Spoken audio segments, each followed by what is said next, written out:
Bom dia a todos e todas. Desculpem o nosso pequeno atraso aí. Tivemos que superar algumas dificuldades técnicas, quase sempre Curitiba, voltando a ser Curitiba, numa manhã bastante chuvosa, e isso influencia bastante as nossas tecnologias. Bom, mas o importante é que já estamos aqui no ar com vocês. Primeiramente, obrigado a todos por estarem conosco.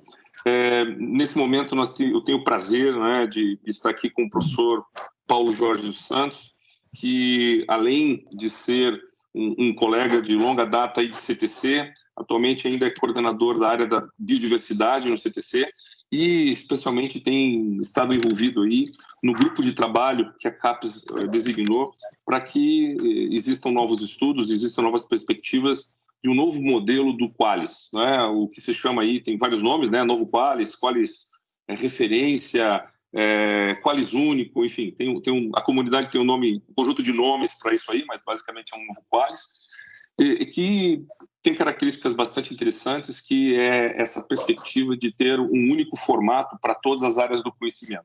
Então, obviamente que isso impacta a pós-graduação como um todo, especialmente porque a avaliação da produção intelectual tem um papel central, e isso aí repercute muito em todo o processo de avaliação.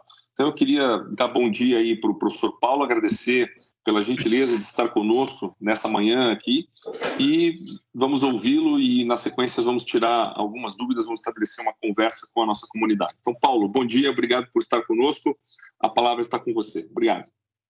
Obrigado, Rodak. Bom dia a todos, a todas. Fico muito contente de poder estar com vocês, apresentar aquilo que vem sendo desenvolvido em mais de um grupo de trabalho estabelecido no CTC, para revisar, repensar e propor um novo modelo do Qualis para os periódicos. Obviamente, temos outros Qualis, o Qualis Livros, Qualis Técnico-Tecnológico, de eventos e por aí vai. Então, o tratamento específico aqui, aquilo que aparentemente está interessando um volume grande de pessoas, é a questão da reestruturação do Qualis periódicos, que, como o Rodak já indicou, vem recebendo vários nomes e tem suscitado bastantes dúvidas, né? Eu vou pedir já para vocês tentarem acompanhar. Eu estou me colocando como coordenador do GT, do Grupo de Trabalho Qualis Periódicos, referência 1, e ao longo da apresentação vocês vão entender o porquê de referência 1, né? Bom, uma coisa importante é a gente entender, e isso provavelmente limita ou restringe de alguma forma o conjunto de perguntas que podem surgir, é a gente entender o que o Qualis é ou o que ele não deveria ser. Em relação a isso, tem uma publicação bastante interessante, que eu acho que todos deveriam ler, da professora Rita. Ela é uma publicação do final de 2016, mas ela continua em vários aspectos atual, né? O que ele é, e isso precisa ficar bem claro, ele é uma ferramenta utilizada para avaliação dos programas de pós-graduação. Então, isso determina ou delimita a sua motivação, a sua estrutura e o como ele pode ou deve ser construído, né? O que ele não é, e isso também é muito importante, ele não deve ser, o Qualis Periódicos, considerado como uma fonte de classificação da qualidade dos periódicos, para outras coisas que não, efetivamente, a avaliação dos programas de pós-graduação. Ou seja, usos comuns que são dados ao Qualis Periódicos acabam deturpando ou dificultando a compreensão do seu uso em função de um mau uso, digamos assim. Um ponto importante é que, como a professora Rita indica, é que a classificação é sempre feita a posteriori. Ou seja, na verdade, você tem um conjunto de publicações ocorrendo nos programas de pós-graduação, docentes, discentes, egressos, e uma vez você tendo essa listagem, você tendo esse conjunto de produtos que é feita a classificação. Portanto, não é aconselhável que a lista do Qualis sirva de referência para ações futuras, por exemplo, em escolher periódicos para submissão de artigos. Por outro lado, você tem a possibilidade as indicações que estão por trás da construção, ou seja, o modelo tem premissas, tem uma lógica, e essas premissas e essas lógicas podem ser utilizadas como coadjuvantes, eventualmente para a escolha de periódicos para submissão de artigos, mas não a lista propriamente. Por quê? Porque ele é sempre mutável, né? Finalmente, o Qualys ele não deve ser utilizado como uma ferramenta que possa ser utilizada em avaliações de desempenho individual. O Qualys foi pensado e elaborado para fazer avaliação de grandes volumes de produção, né? Então, utilizá-lo para fazer, por exemplo, distribuição de bolsas, não importa o nível, bolsas de produtividade até bolsas de iniciação científica, para concursos, etc., é bastante inadequado, não deveria ser utilizado dessa forma, porque ele não é pensado para isso, né? Então, isso é importante, estabelecer logo o que o Qualys é e o que ele não deveria ser, ou pelo menos quais os usos que não deveriam ser dados ao Qualys. Bom, finalmente entender que o processo de avaliação da pós-graduação ele vem sendo aprimorado continuamente, ou seja, a cada ciclo avaliativo, em função das mudanças, do volume de programas e daquilo que já foi consolidado, o Qualys vai sendo, assim como a avaliação, aprimorado, modificado. E, nesse momento, é muito oportuno indicar ou dizer que o Qualys ele se refere ou estabelece uma referência principal para apenas um nível da avaliação da produção intelectual. Nas novas fichas de avaliação dos programas de pós-graduação, a produção intelectual está dividida em 3 níveis de análise, né? Um nível de análise que seria a produção total do programa, um segundo nível, a produção específica dos melhores produtos dos docentes, tá?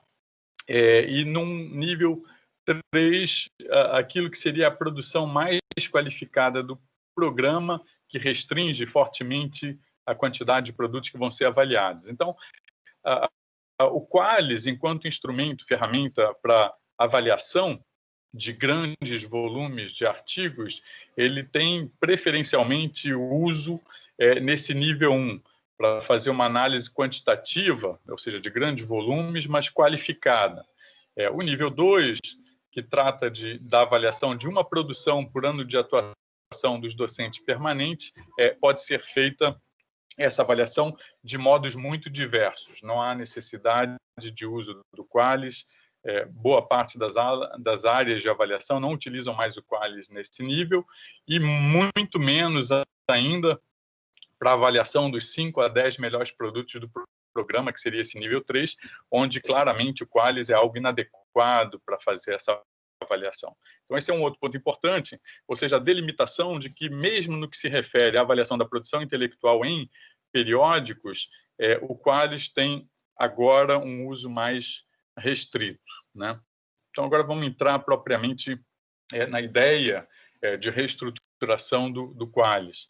Eu vou começar apresentando muito brevemente, apesar de ter um texto longo, esse texto está disponível em relatórios, eu vou só pensar alguns pontos. Uma reestruturação importante do Qualys, ou recomendações importantes, surgiram do grupo de trabalho de 2016, que foi conduzido pelo professor Pedro Pascucci.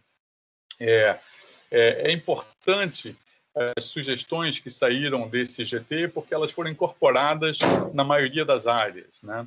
Um ponto importante, o primeiro que está ressaltado, era a recomendação de uso de indicadores bibliométricos, de forma a estimular os programas a publicar em revistas indexadas para aumentar a visibilidade da produção e também para estimular, de alguma forma, a indexação de revistas nacionais.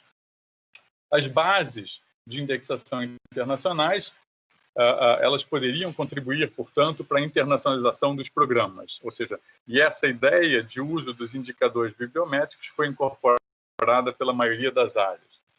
Um outro ponto também é que, caso isso não fosse feito de forma extensa, que pelo menos para os estratos mais elevados do Qualys, seria importante o uso de métricas bibliométricas, para distinguir, por exemplo, A1 de A2 e por aí vai, e também como uma indicação de internacionalização para as notas mais elevadas. Outro ponto colocado pelo GT de 2016 era tentar evitar a valorização excessiva de periódicos considerados da área. Algumas áreas faziam, e depois a gente vai ver na apresentação quais as implicações disso, né? Outro ponto era o rebaixamento ou classificação de periódicos, ou seja, muitas áreas indicavam um periódico como C, não porque ele não tivesse qualidade, mas porque, eventualmente, ele não tinha aderência ou relevância para aquela área. Então, isso fazia ou criava uma heterogeneidade muito grande entre as áreas de avaliação. Essa sugestão do GT também foi incorporada pela maioria das áreas. Esse grupo de trabalho também recomendou que não fosse utilizado o fator de impacto diretamente, né? Ou seja, medidas de citações comumente utilizadas, sempre que a área possuísse sub-áreas ou especialidades bastante distintas, e recomendou a adoção de ajustes ou de normalizações para as áreas de avaliação que utilizassem o fator de impacto. Essa sugestão foi incorporada também em poucas áreas. Então, assim, várias dessas recomendações foram implementadas em algumas áreas, mas não em todas, e foram repensadas nesse novo processo de reestruturação, de adequação do Qualis, ou seja, no novo GT. Os critérios utilizados até 2017 eram diversos, mas eles se baseavam basicamente nesses indicadores bibliométricos, e aí eu cito os fatores de impacto, o Site Score da Scopus, do Web of Science, da CIMAGO também, medidas de qualidade ou de importância dos periódicos. Então, assim, indicadores bibliométricos eram utilizados por um grande volume de áreas. A presença em bases indexadoras, ainda que não as medidas métricas dos seus indicadores, também eram fortemente utilizados nas áreas de avaliação. E, finalmente, critérios qualitativos que buscavam avaliar ou indicar a qualidade dos periódicos a partir de um conjunto de critérios, como a existência de editor, a linha editorial, a avaliação por pares e outras questões. Apenas um grupo reduzido de áreas não relatavam ou não indicavam o uso de indicadores bibliométricos, né? Isso é importante ressaltar. Esses eram os critérios que foram utilizados até 2016, de base, então, para repensar essa estrutura. Um outro documento que está disponível na página da CAPES, na verdade, um conjunto de documentos da Comissão Nacional de Acompanhamento do Programa Nacional de Pós-Graduação, faz uma série de recomendações, e em 2018, recomendações sobre o sistema avaliativo como um todo, indicando que ele deveria ser repensado e aprimorado do ponto de vista conceitual e de forma objetiva, que a avaliação deveria atentar para a internacionalização e que o sistema ele tem uma capacidade, um propósito importante de induzir a qualidade. O sistema de avaliação tem um propósito de induzir a qualidade na pós-graduação. Em relação ao Qualis, esse documento ele destaca que os critérios estão muito pulverizados entre as áreas. E uma das recomendações seria a fusão de vários dos Qualis que na época eram individualizados para a área de avaliação, gerando grandes Qualis, né, que poderiam ser por colégio, que poderiam ser por grandes áreas do conhecimento. Recentemente, essa comissão ela lançou um outro documento disponibilizado faz relativamente pouco tempo, mas que está tendo uma grande repercussão e vem sendo discutido amplamente. E naquilo que se refere ao Qualis, essa mesma comissão indica que a avaliação de produção ela deve se dar a partir de métricas internacionais estabelecidas e amplamente aceitas na comunidade. Então, essas foram considerações importantes que levaram, particularmente a de 2018 e as recomendações do grupo de trabalho de 2016, que levaram a repensar do Qualis periódicos, né?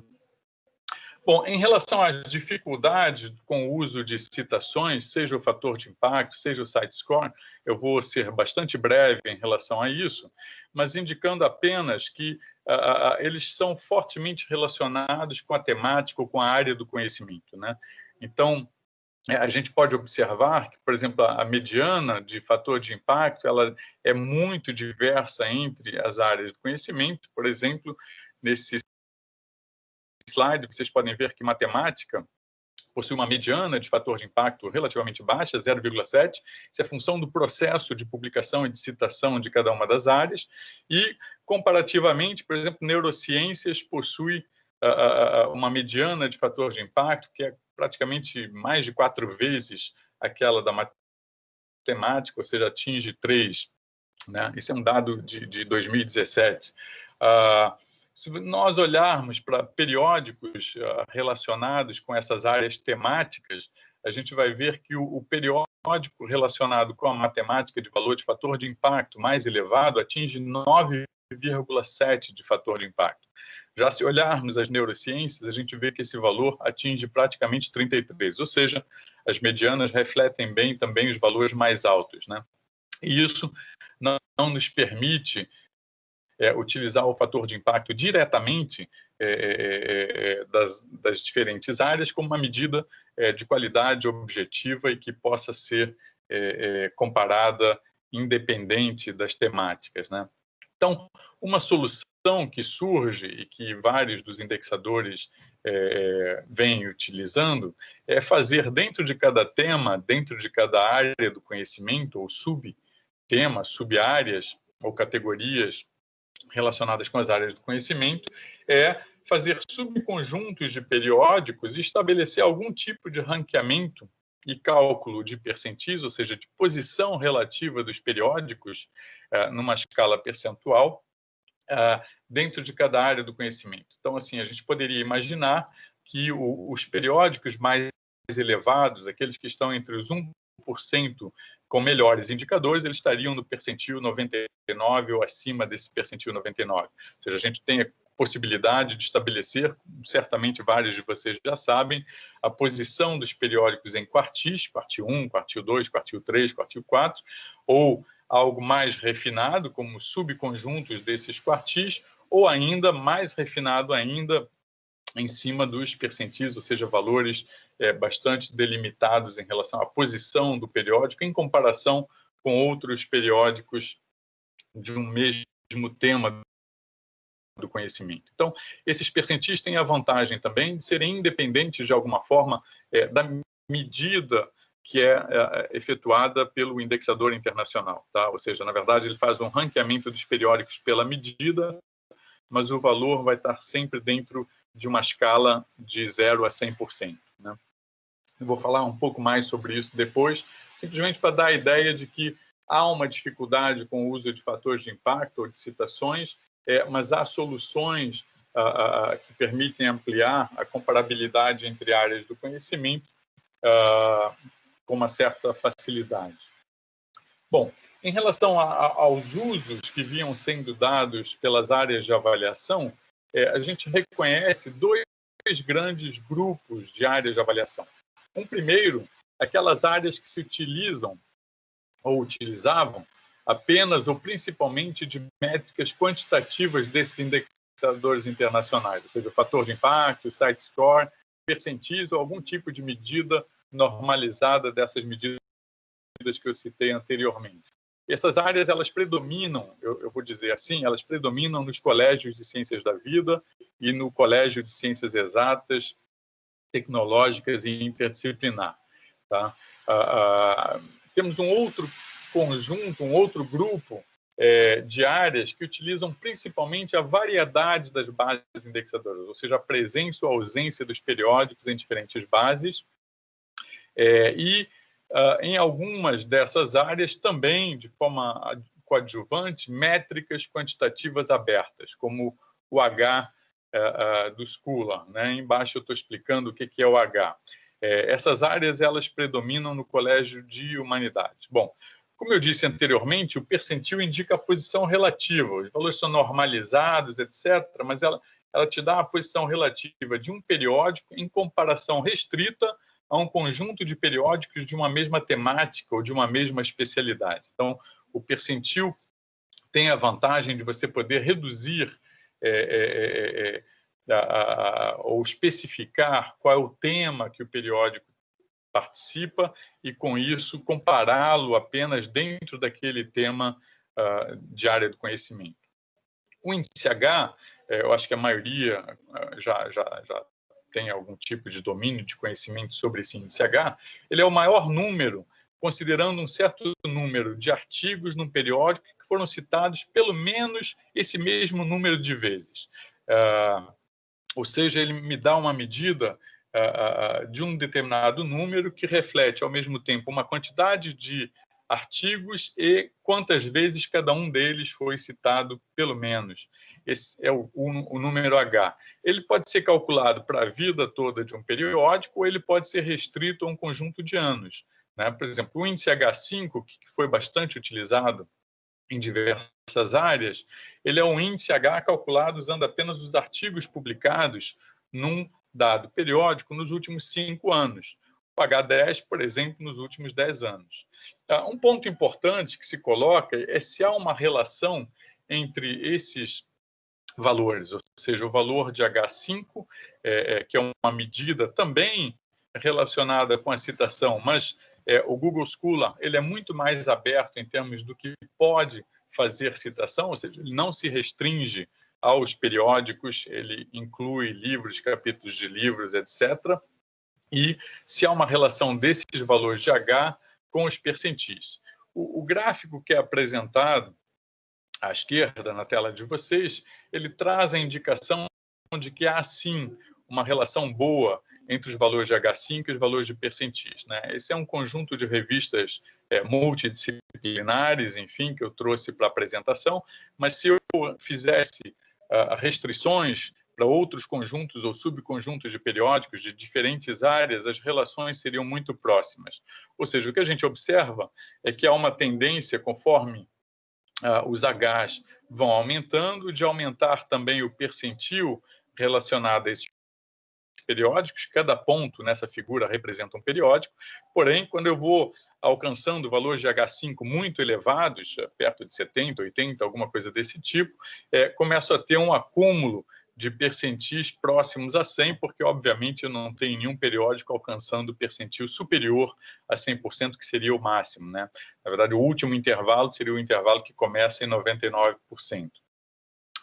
Então, há uma boa relação ou correspondência entre os percentis e o H5. E isso me permite imaginar porque o H abrange outros tipos de citação que não apenas as citações de periódicos, num uso amplo para todas as áreas desses indicadores, ou seja dos percentis que tratam de citações exclusivas a partir de fatores de impacto, site score, periódico a periódico, seja do H que aceita também outros tipos de citação dos artigos dos periódicos, tá?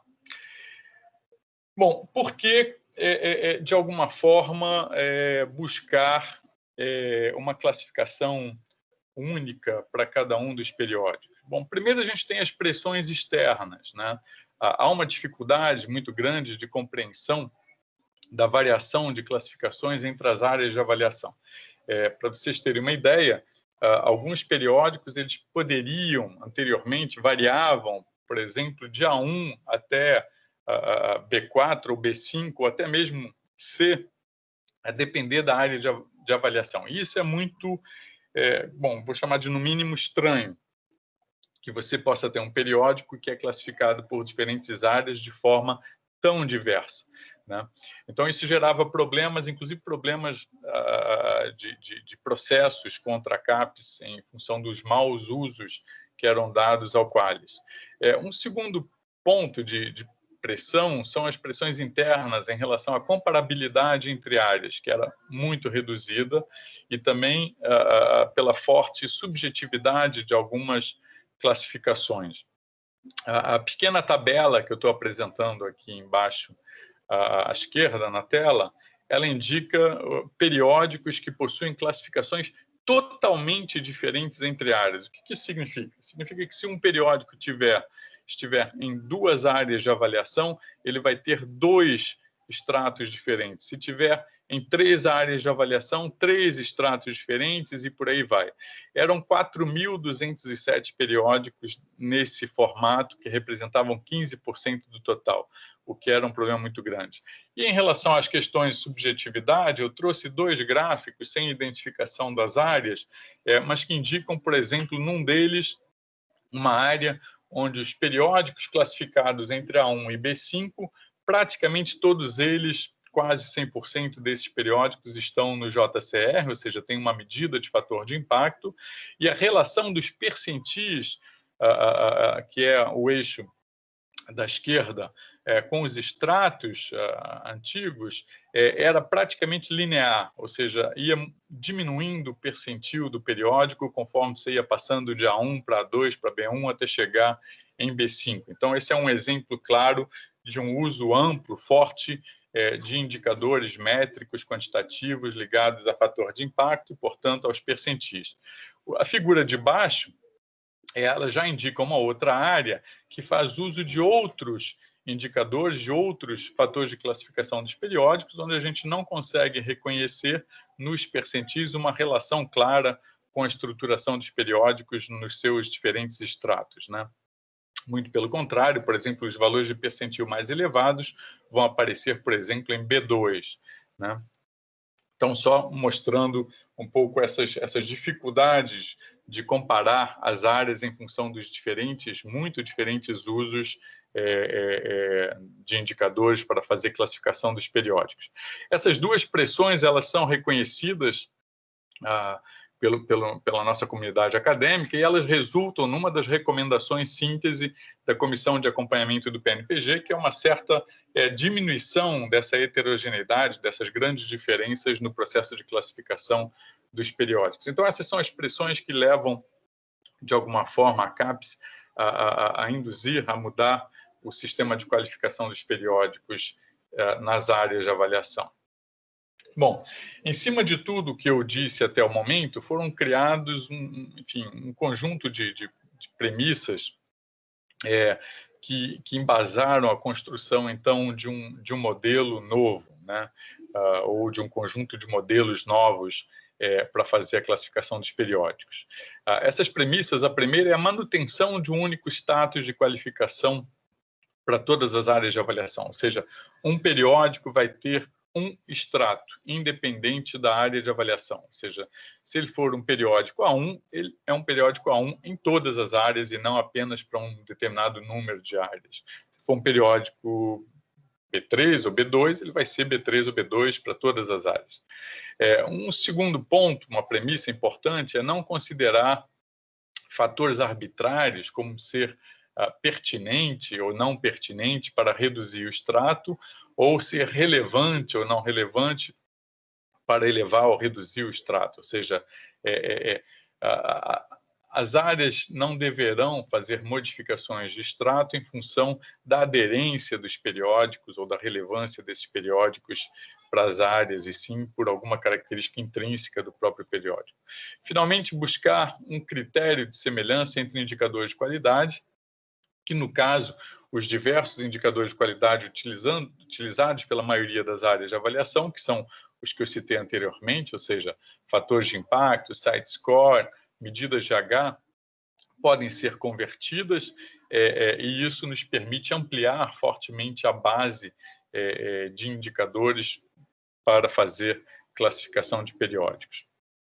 Um ponto importante é que as travas, elas, vocês certamente devem lembrar, por exemplo, periódicos no extrato A só podiam ocorrer em 25%, A1 tinha que ser numa quantidade de periódicos superior a A2, e só 50% dos periódicos poderiam estar em B1 ou em estratos superiores. Então, a gente tinha um sistema de travas que não era muito coerente com o uso dos periódicos. Ou seja, mesmo que uma área utilizasse só periódicos de excelência, só periódicos top, ainda assim ela não poderia colocar mais de 50% desses periódicos em B1 ou superior. Então, isso criava uma série de dificuldades também de entendimento da estrutura de organização dos periódicos dentro desse sistema anterior. Então, uma das premissas colocadas foi deixar de utilizar esse sistema de travas nos estratos superiores. Finalmente, o uso deixar de ser algo predominante para criar a classificação dos periódicos. Ou seja, o critério de qualidade, ele deveria, até para que a gente possa deixar de utilizar as travas, o critério de qualidade ele tem que ser externo, ele tem que ser independente do uso. É um pouco o que eu acabei de dizer. Se uma área só usa revistas boas, elas não são boas porque ela usa, elas são boas porque tem uma qualidade externa, extrínseca ao seu uso, né? E isso vale para o outro lado também. Um outro ponto importante que foi surgindo ao longo da discussão no grupo de trabalho é a grande diferença entre algumas áreas de humanidades quanto ao uso e outras áreas, quanto ao uso de indicadores restritos de citação, né? Ou seja,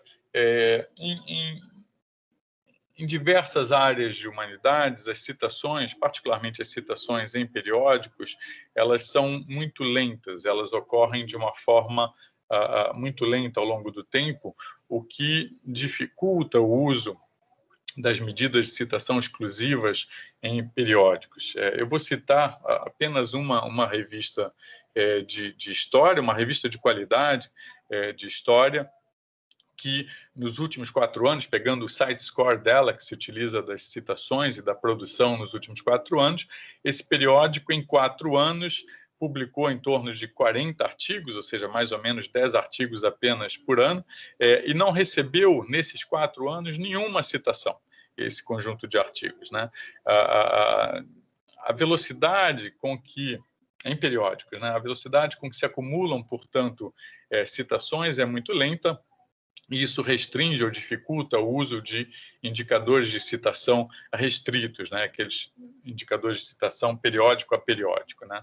Isso, ao longo do processo de construção desses modelos, resultou na necessidade de trabalhar em duas referências, né? Uma referência 1, que atende fortemente às áreas de avaliação dos colégios de ciências da vida ou de ciências exatas, tecnológicas e interdisciplinar, que se baseia fortemente nos percentis do Web of Science e da Scopus, o que significa que está fortemente embasado em citações periódico a periódico, tá? Em fatores de impacto de alguma forma, mas transformados em percentis, ou seja, reconhecendo que há diversidade ou diferenças importantes entre temáticas ou áreas de conhecimento, mas que também aceita o uso do H5 para fazer imputação de algum tipo de valor de percentil.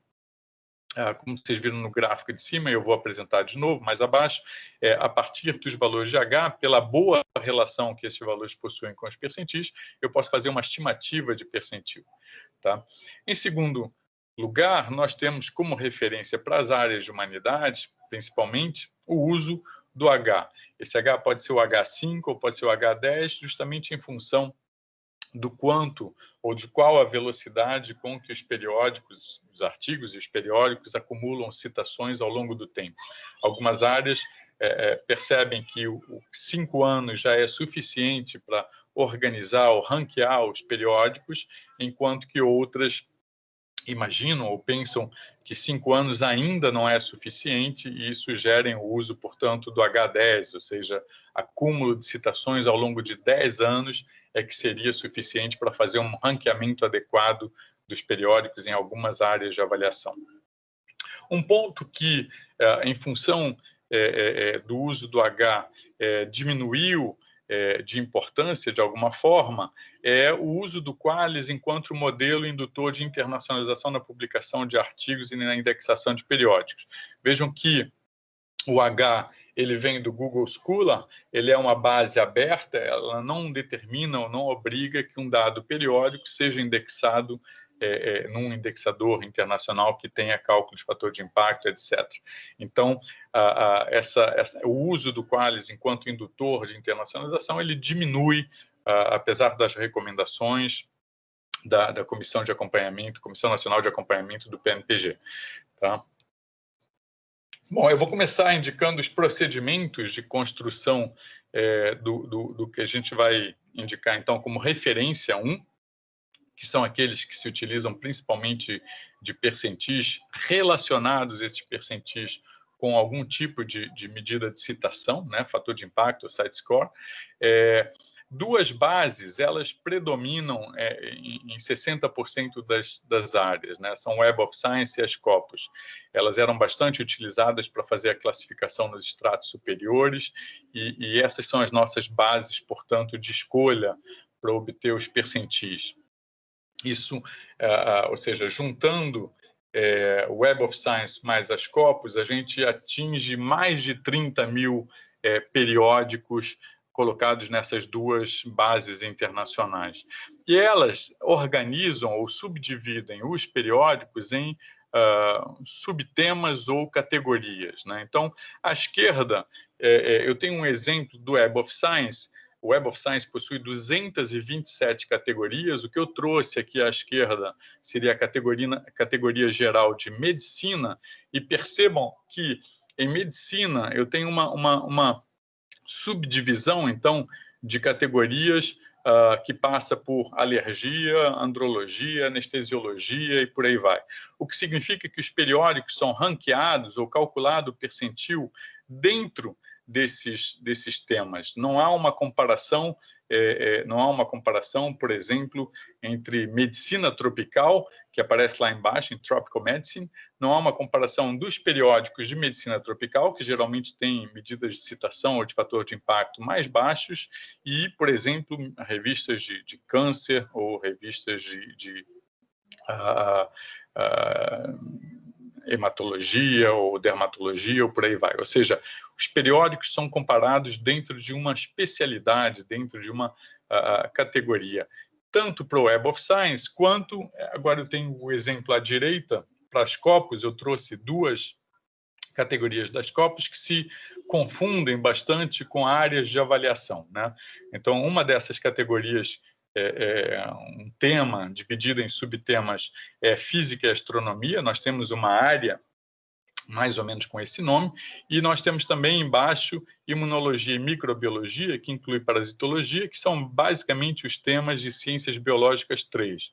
Tá? Percebam que dentro de cada uma dessas áreas de avaliação, ou sujeitos ou temas, nós temos a subdivisão num conjunto razoável de subtemas, né? Então, pegando o de baixo, imunologia e microbiologia, que é a nossa Ciências Biológicas 3, a grosso modo, a gente vê que as revistas, por exemplo, não são comparadas diretamente entre microbiologia, parasitologia e imunologia, ou seja, o ranqueamento dos periódicos obedece uma ideia de comparação com os pares, né, que é extremamente importante, que nós já estamos bastante acostumados a fazer. E isso resolve bastante problemas. Então, isso é para dar uma ideia do que seria essa referência. E, em termos de procedimentos de construção do modelo, seria utilizado diretamente o percentil máximo que um determinado periódico possui na base Scopus ou JCR. O que isso significa? Vejam, por exemplo, eu tenho aqui um quadrinho da revista Agricultural and Forest Entomology. Ela é uma revista que, pela sua publicação, pelo conjunto de publicações, ela aparece em 3 categorias distintas. Ela aparece em Forestry, ela aparece em Insect Science e ela aparece em Agronomy.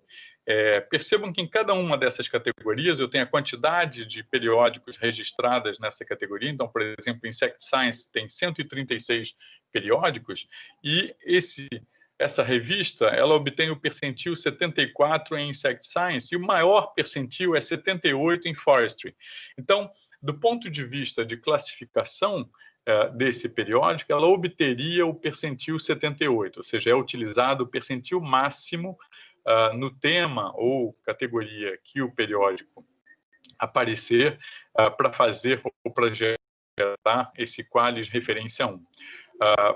Aqueles periódicos que não possuem, ou seja, que não estão nas bases Scopus ou Web of Science, mas que têm H5, para essa referência 1 é feito algum tipo de modelização que transforma o valor de H5 num valor de percentil.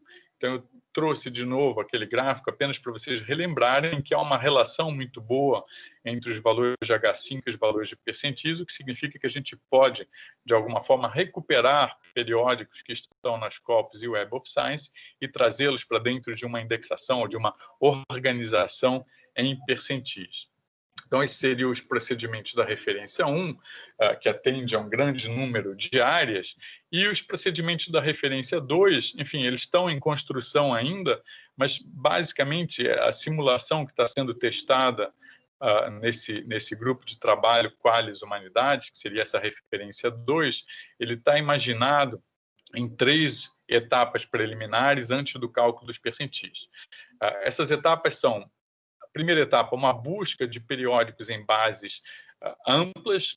Essas bases são tanto o uso dos próprios periódicos que estão registrados na CAPES, a base da Cielo, a base das Scopus, Web of Science e uma série de outras bases, ou seja, a gente recupera os periódicos, todos os periódicos que estão nessas bases. Se faz uma correspondência desses periódicos com as áreas de avaliação para dizer, olha, esse periódico é um periódico de física e astronomia, esse periódico é um periódico da biodiversidade, esse periódico é um periódico de CB3, sempre que isso for possível. Quando isso não for possível, isso é jogado para que a própria área de avaliação ou as áreas de avaliação indiquem a pertinência desse periódico a uma determinada área.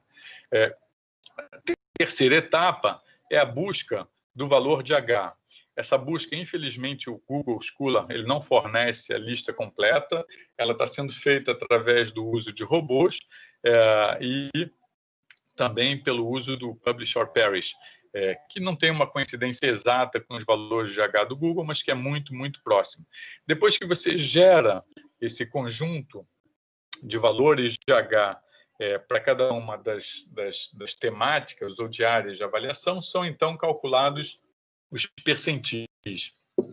Cada área de avaliação tem a possibilidade, da mesma forma que o Web of Science e que as Scopus dividem os periódicos em subconjuntos, né, em temáticas, no caso dos Scopus e do Web of Science, cada uma das áreas de avaliação também poderá criar ou definir subgrupos, sejam eles temáticos, por comparação com aquilo que é feito no Web of Science e nas Scopus, sejam eles de língua. Essa foi uma demanda muito forte de algumas áreas de humanidades que indicaram uma diferença muito importante nos valores de H entre periódicos, por exemplo, de língua inglesa e outros e periódicos de outras línguas. Então, a gente tem 2 recortes possíveis nessa referência 2, temas ou língua. Procedimentos comuns às referências 1 e 2 são a determinação dos limites de classe para percentis máximos, calculados a partir daquilo que eu já apresentei anteriormente. Então, o percentil calculado como sendo máximo, seja no JCR, seja nas Scopus, ou o valor de H, ele vai ranquear os periódicos nos conjuntos de A1 a A4. A4 começa no percentil 50 para cima, e os intervalos são intervalos de 12,5. Né? Então, A1 pega todos os periódicos que tiverem um percentil de 87,5 ou acima dele. Né? E também temos aqueles periódicos abaixo do percentil 50, que vão ser também estruturados de B1 a B4. Então, a gente tem 8 estratos de classificação dos periódicos. Esses 8 estratos estão organizados em intervalos de percentis de 12,5, uniformes, e esses percentis não dependem do uso que a área dá a um determinado periódico. Então, se uma área utilizar, vamos dizer assim, só publicar em periódicos que estejam nos percentis 50 ou acima, ela terá toda a sua produção entre A1 e A4. Tá? Ou seja, não há mais travas não é função do uso que a área dá aos periódicos, e sim função dessa qualidade extrínseca, que são os valores de H ou os valores de percentis obtidos nos indexadores internacionais. Bom, depois que nós tivermos esse qualis referência 1 e 2 pronto, nós podemos correr, de alguma forma, um qualis único. Esse qualis único pode ou deve sofrer ajustes a partir dessa classificação automática. Esses ajustes vão ser feitos por um conceito importante que foi desenvolvido, que é o conceito de área-mãe. Os periódicos eles são distribuídos pelas áreas após essa organização automática de referência 1 e 2, sendo atribuídos os periódicos às áreas que tiveram utilização superior a 50% daquilo que foi registrado na plataforma Sucupira.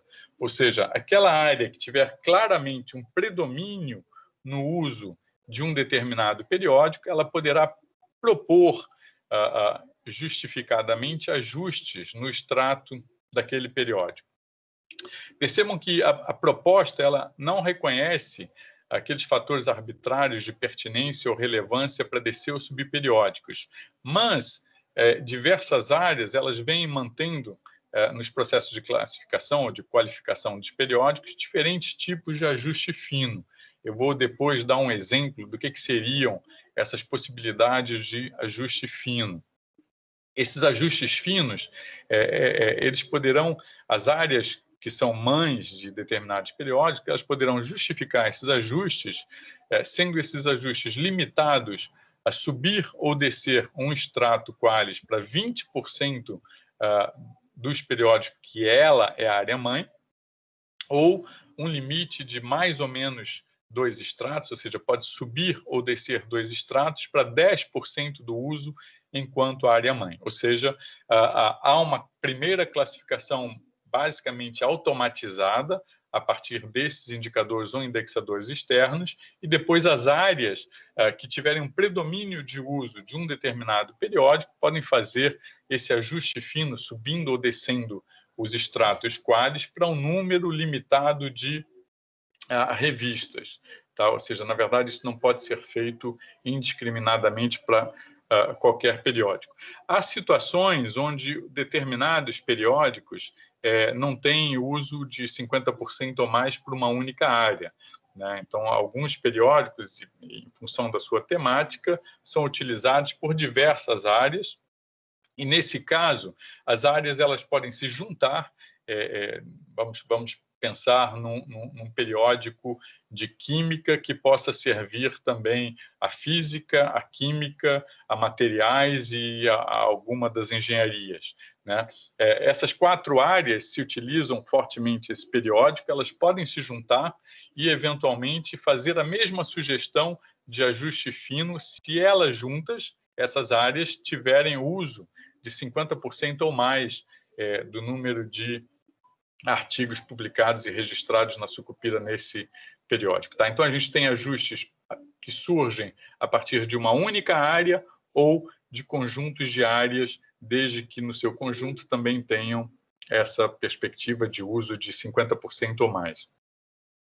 Eu vou trazer aqui, nesse último slide, eu acho que eu já estou apresentando há bastante tempo, esse exemplo de ajuste fino que a área que eu coordeno, de alguma forma, propôs. Né?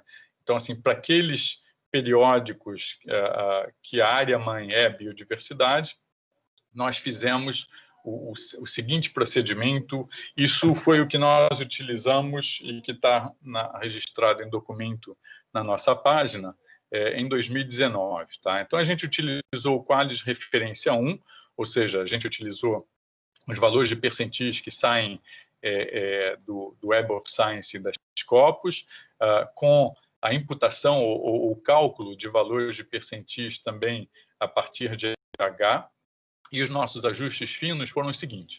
Os periódicos imputados, aqueles que só estão na base do Google Scholar, nós travamos em B4. Se o H5 fosse maior do que 5, mas se o H5 fosse inferior a 6, nós colocamos esses periódicos em C. Tá?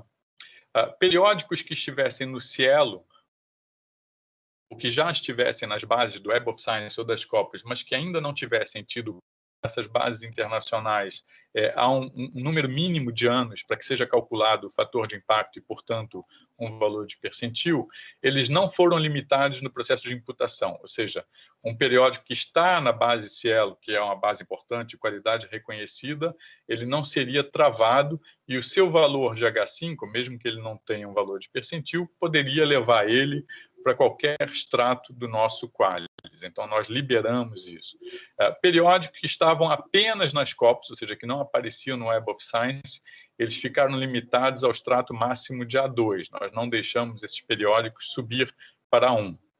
Finalmente, periódicos com elevado nível de autocitações, e nós utilizamos como ponto de corte 40%, foram rebaixados em um extrato. Então, esses foram as nossas justificativas, ou os nossos ajustes para fazer subidas ou descidas de periódicos na área de biodiversidade. Percebam que esses ajustes impactaram menos de 1% dos periódicos dos quais nós fomos área-mãe.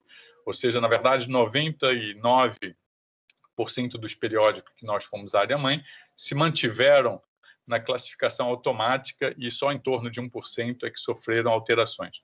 Um ponto importante de atenção, e isso é um ponto importante de atenção para todas as áreas, mas aqui indicando ou dizendo do que aconteceu com a área de biodiversidade, nós observamos 4% dos periódicos que tinham sido ou que foram classificados por nós como periódicos predatórios, né?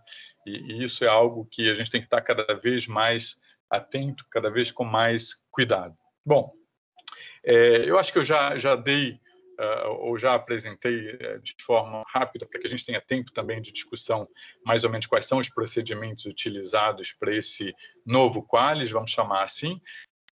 A gente vai abrir agora um espaço para perguntas. Eu queria agradecer a atenção que vocês dispensaram à apresentação. Eu sei que a gente vai ter também uma limitação de tempo para a nossa discussão e que, eventualmente, eu não vou conseguir ou poder responder a todas as perguntas. Então, se vocês tiverem alguma pergunta que não possa ou que não haja tempo para ser respondida aqui, podem encaminhar para esse e-mail pjp.santos@gmail.com. Ok, Paulo, obrigado. Bastante didático, né? A sua apresentação, eu acho que suscita aí bastante questões, bastante dúvidas em muita gente. Só para destacar essa questão, a gente está chegando aí a quase 2.200 pessoas acompanhando toda essa apresentação. É um tema que suscita aí um conjunto de questões. A gente tem aí questões das naturezas mais diversas possíveis, né? Então, a gente está com esse número bastante grande de perguntas, tá? Uma delas que chama muita atenção, e aí eu queria começar, talvez, por essa, né? Que algumas pessoas começam a fazer um questionamento, e essa pergunta é recorrente, de que quando passa a valer esse quadro, né? Algumas pessoas sempre têm a preocupação de que algumas decisões elas devem ser aplicadas para o próximo quadriênio. Eu queria que você colocasse algumas questões. Eu sei que isso não está dentro da temática, né? Porque é uma decisão que não compete ao GT, né? O GT que você coordena tem a decisão, obviamente, de fazer o estudo e elaborar um modelo, que eu acho que isso está bastante claro. E algumas pessoas passam por essa discussão. Então, eu queria só tocar nesses pequenos pontos que são sensíveis e foram perguntas muito recorrentes. Tá? E também queria apresentar, né, Paulo, para você, nós temos mais duas pessoas aqui conosco, dois coordenadores, um foi coordenador de programa, o André Padial, né, que é o coordenador de uma área que você conhece bastante, coordenador do nosso programa de Ecologia e Conservação, e também temos conosco aqui o professor Ângelo Ricardo Souza, que hoje é o coordenador adjunto da área da educação no CTC, é um colega seu lá do CTC, você o conhece, e é uma pessoa aqui da universidade que trouxe os dois aqui para poder trazer algumas questões e deixar algumas perguntas aqui também dentro desse contexto. Então, eu queria primeiro convidar, Paulo, para você fazer essa primeira consideração, depois a gente vai trazendo outras questões e outras perguntas para que a gente possa trabalhar aí com uma perspectiva de tentar responder a todas as questões. Ângelo, você tem alguma consideração que você queira fazer, ou talvez o André? Bom dia, Rodak, bom dia demais, satisfação poder estar nesse espaço, discutindo com vocês. Eu queria fazer uma ponderação, André, se posso, sobre duas observações muito importantes que o Paulo levantou. A primeira delas tem a ver com... o Paulo voltou aí, quem sabe ele já consegue até... depois comentar, não é? A primeira delas tem a ver com o tempo de descoberta e citação de artigos da grande área de humanidades. Isto é, Paulo citava um periódico, por exemplo, que depois de publicar diversos artigos, talvez não tenha acumulado ao longo de 5 anos nenhuma ou muito poucas citações, não é? Esse é um dos problemas, Paulo e demais, do uso do H5 nas áreas de humanidades. Porque se o H5 do Google Acadêmico capturasse apenas as citações nos últimos 5 anos, mas da produção histórica do periódico, ele não seria em si um problema. O problema é que ele captura as citações dos últimos 5 anos da produção dos últimos 5 anos.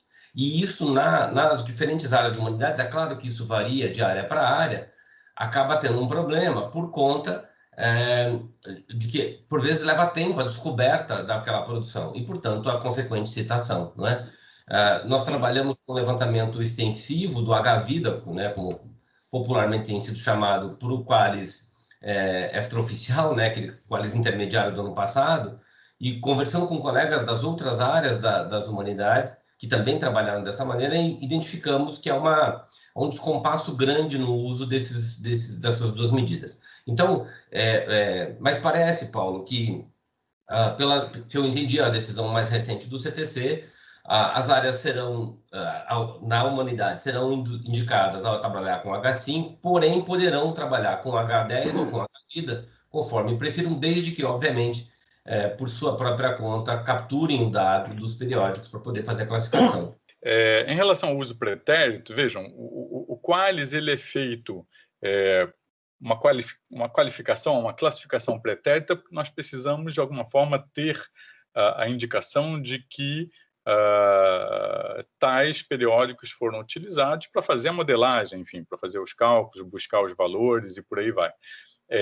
Como ele se refere sempre a um período de 4 anos, porque o objetivo é a classificação dos periódicos para a avaliação dos programas de pós-graduação, ele tenderá a utilizar valores estáveis e comparáveis para os 4 anos.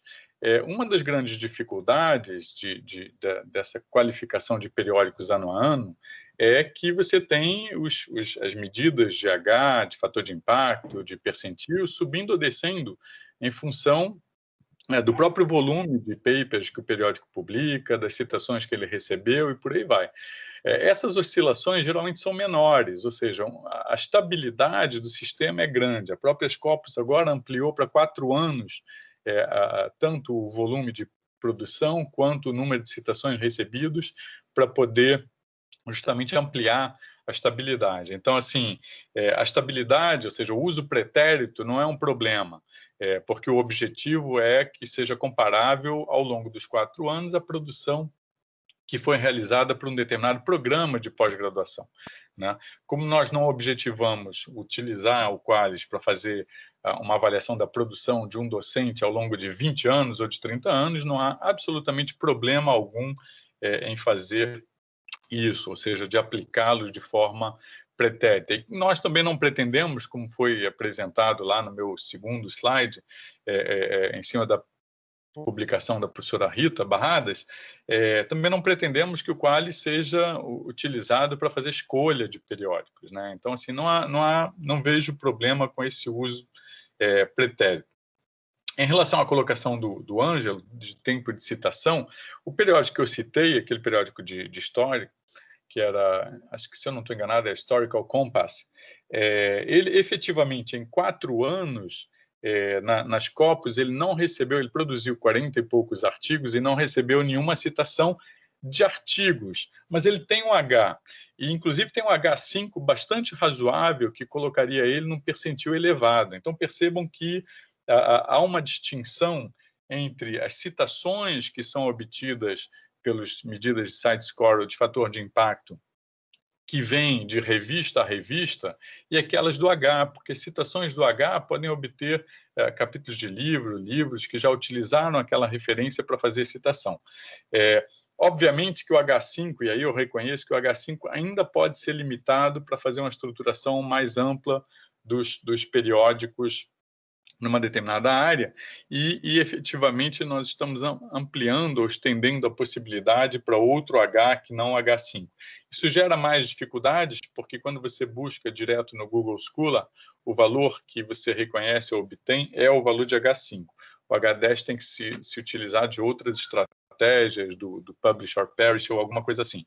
Em relação ao uso do H-Vida, eu particularmente não recomendaria, porque ele passa a ser também amplamente relacionado com o tempo de vida, do periódico. Então, assim, um periódico mais antigo, ele vai acumular, obviamente, mais artigos e mais citações. Mas, enfim, cada medida tem os seus problemas. Não há nenhuma medida isenta de qualquer tipo de problema. Antes de passar para o André Padial, tá? Para o André também ter algumas considerações, a gente teve um conjunto de perguntas aqui sobre... E muitas delas caminharam na direção, por exemplo, das revistas nacionais, né? Tendo visto que muitas das revistas nacionais, elas não possuem indicação especificamente aí nos indicadores, muitos deles internacionais. Então, existe uma preocupação, e alguns comentários indicam na possibilidade do fechamento de muitas revistas, na falta de artigos de muitas delas. Você teria alguma consideração sobre qual poderia ser esse possível impacto nas revistas nacionais, Paulo? Sim, vejam, num primeiro momento, a gente pode imaginar que para as áreas que já se utilizavam só de fator de impacto ou de site score, não há absolutamente diferença nenhuma, muito pelo contrário. A diferença é no sentido de recuperar alguns dos melhores periódicos nacionais, no sentido de que será utilizado também nessas áreas o H5, ainda que elas possam colocar algum tipo de bloqueio e restringir elas aos extratos B4, B3, enfim, e aí varia muito de área para área.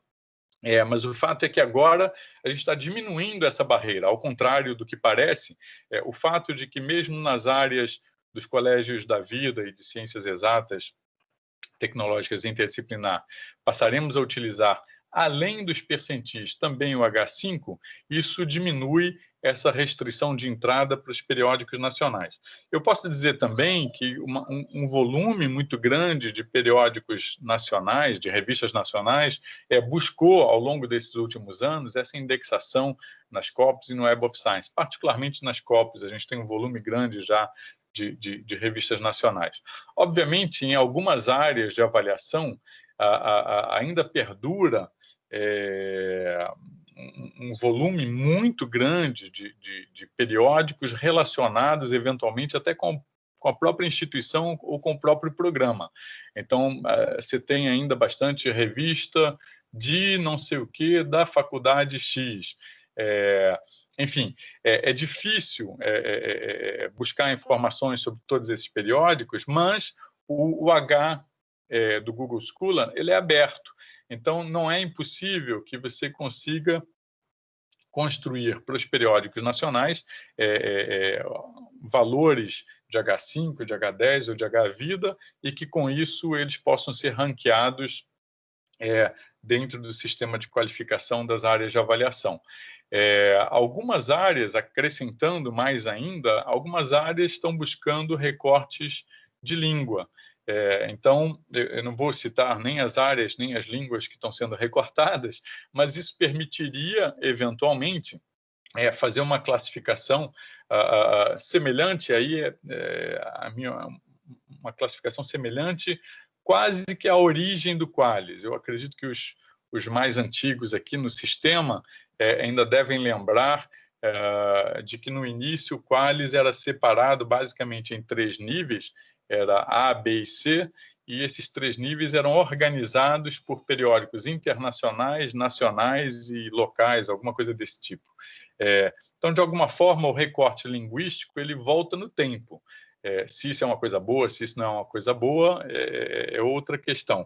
Eu já disse que a internacionalização ela fica diminuída de alguma forma com o uso do H, porque você deixa de buscar os indexadores internacionais como referência única. Por outro lado, isso salva, de alguma forma, em todas as áreas, o uso ou a possibilidade de uso das revistas nacionais de maior qualidade. Então, acho que até nisso, esse Qualis único, em vez de causar um descrédito ou uma diminuição dos periódicos nacionais, ele permite o contrário, né? Eu posso até acrescentar uma informação de que, por exemplo, se nós compararmos revistas de língua portuguesa, utilizando o Google Scholar, procurar lá a língua português, os valores de H5, por exemplo, atingem em muitos periódicos 30, 20, 40, inclusive em alguns, né? Se vocês fizerem a mesma busca para a língua francês, vocês vão ver que os valores mais elevados acho que são em torno de 20. Ou seja,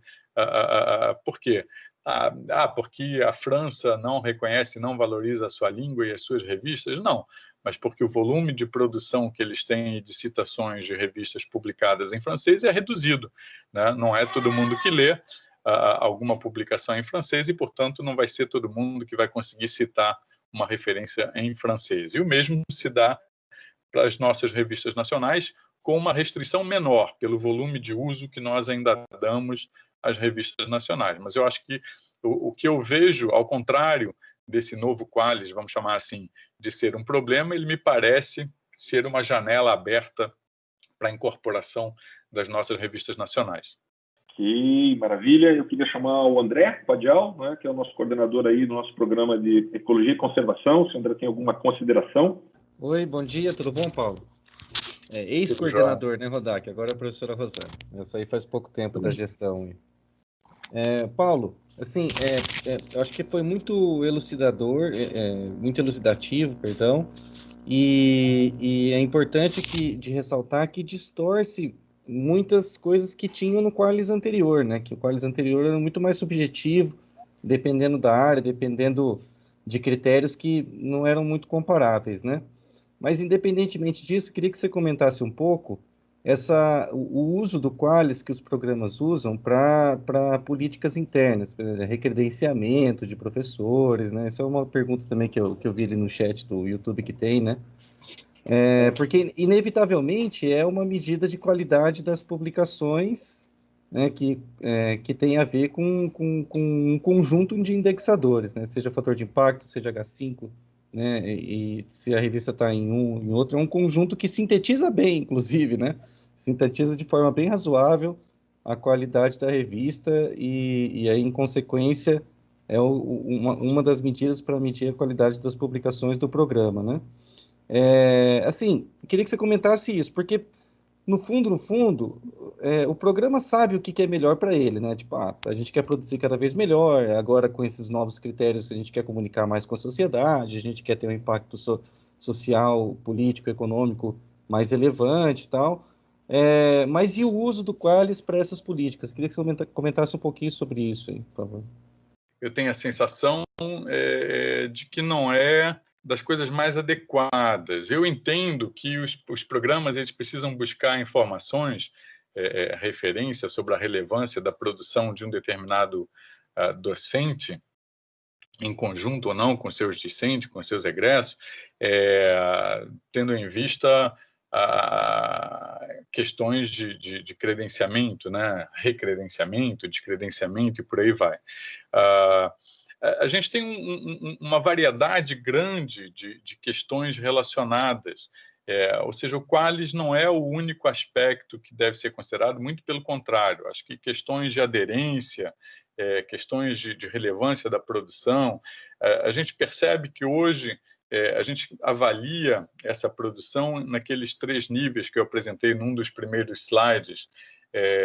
Esses 3 níveis permitem que, eventualmente, uma publicação que tenha saído num periódico que não está num extrato superior, mas que tenha recebido uma importância muito grande, no sentido de que impactou algum tipo de política pública ou que gerou algum tipo de informação que tem impacto em questões ambientais ou em questões sociais, ele poderá ser, eventualmente, mais importante, tá, do ponto de vista da avaliação do programa de pós-graduação, esse paper que saiu numa revista qualquer, do que, eventualmente, 1:1, que é simplesmente mais 1:1. Né?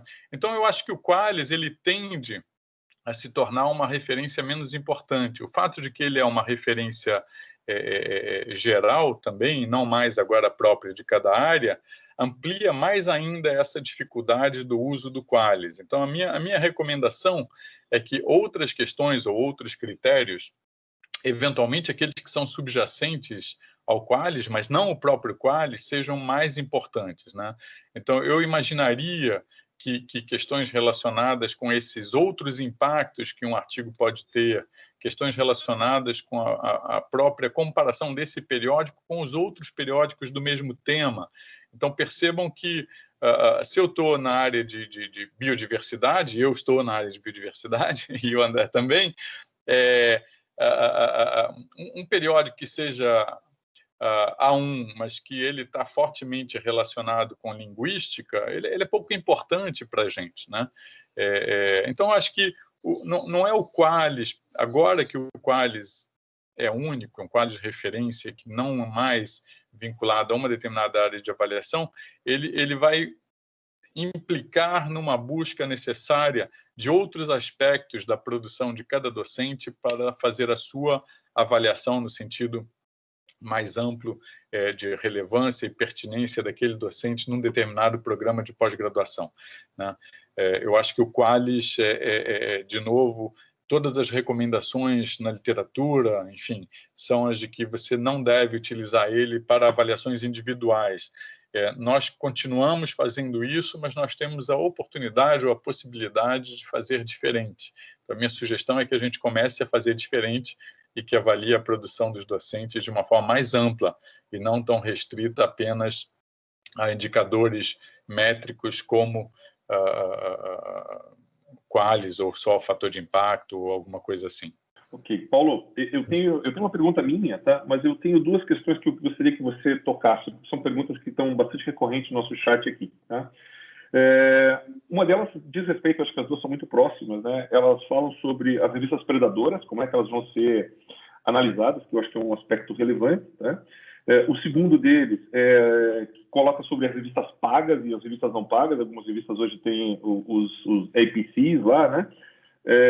Como é que isso entra nessa conta? Porque são perguntas, eu já tenho mais ou menos a ideia, né? São perguntas que estão surgindo. E uma pergunta que é uma das mais frequentes é quando é que isso entra em vigor, né? Eu acho que você já colocou essa questão numa das primeiras questões que a gente colocou, mas acho que era importante enfatizar. E essas são 3 pontos, né? Ou seja, as predadoras, os pagos, quando entra em vigor. E eu tenho uma pergunta que eu acho que é bastante interessante, ela surgiu no chat também, né? Que ela remete, na verdade são 4, então, né? São 3 essa aí, mais as que eu estou colocando. Que é o seguinte, a CAPES sempre se pautou muito pela relação da transparência, né? De você poder reconstruir o sistema, reconstruir os dados para você poder fazer a avaliação. O H5 não é uma ferramenta que a gente tenha essa possibilidade de fazer uma consulta rápida para poder reconstruir o sistema, né? E até porque ele também, todos esses indexadores, eles oscilam, né? Todos os anos a gente tem uma gestão nova do JCR, do SJR, do próprio H5, esses números vão mudando ano a ano. Como é que se pretende, como é que se vê essa questão, né, especialmente com relação ao H5, para que ele seja aplicado de uma maneira tão ampla, assim, com um impacto tão grande, mas ele não ser uma ferramenta que seja tão disponível para que as pessoas consigam recompor a área para poder identificar mais ou menos qual seria uma tendência de uma revista, tá? E aí, na sequência, só para eu concluir, aí depois eu gostaria de passar para o Ângelo, né, e para o André para algumas considerações finais, que a gente já está aí com quase, né, 2 horas de conversa extremamente agradável, extremamente produtiva, né? E aí a gente já vai encaminhando mais ou menos para essa nossa conclusão. Então, queria colocar essas questões para você. Tá. Bom, eu vou começar pelos periódicos predatórios. Bom, nós tínhamos listas, né? Essas listas foram derrubadas através de processos judiciais.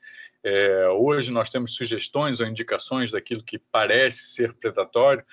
Nós, na última classificação na área de biodiversidade, nós tivemos algumas surpresas de periódicos que pareciam predatórios e quando a gente foi ver não eram.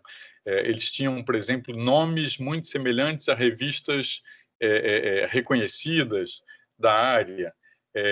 Quando a gente foi ver, eram revistas indianas com traduções de títulos que se aproximavam, mas que eram revistas abertas, não pagas, enfim, não tinham nenhuma outra característica que não apenas, vamos chamar assim, infelizmente, a baixa qualidade, mas não tinham outras características que as pudessem levar para esse ranking de predatórias. É um trabalho difícil, é um trabalho demorado, os periódicos têm que ser olhados, mas eles têm características muito claras, né? Tipo assim, em alguns casos, entre o tempo de submissão e o tempo de aceitação, são pouquíssimos dias. Todos os periódicos predatórios têm algum tipo de remuneração ou de pagamento para publicação. Enfim, é algo que as áreas vão ter que lidar. Nós, como eu disse, nós encontramos aí 4% de periódicos predatórios.